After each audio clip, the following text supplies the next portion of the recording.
Napakamura lang po nito mga troubleshooters, pero napakaganda mga troubleshooters. Oh. Yan oh.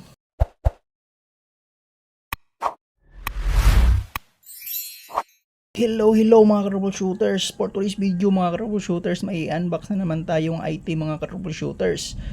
I-check natin, i-review natin kung maganda ba. So ito yung tools na grabe ka importante mga troubleshooters.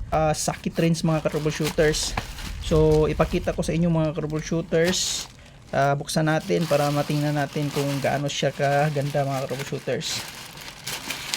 Ayan, buksan na natin mga troubleshooters. Yan o, naka-double pack siya mga troubleshooters. Pero wala siyang bubble wrapper mga troubleshooters. So,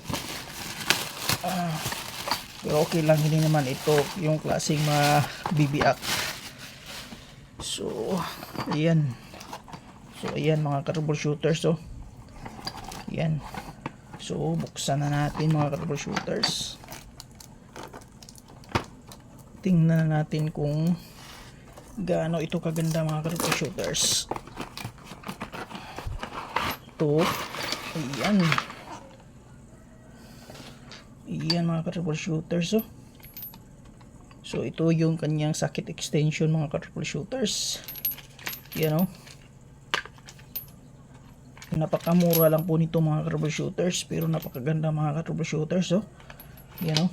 Ang laki.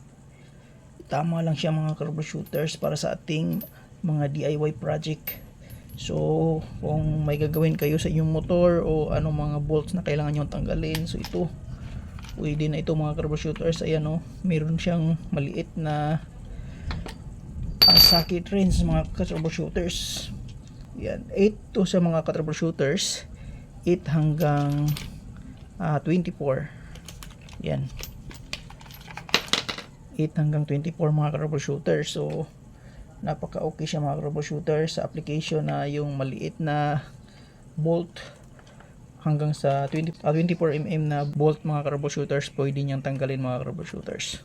So kung nagustuhan niyo itong mga troubleshooters, i-order niyo na mga troubleshooters. Ilalagay ko yung link dyan sa baba mga troubleshooters.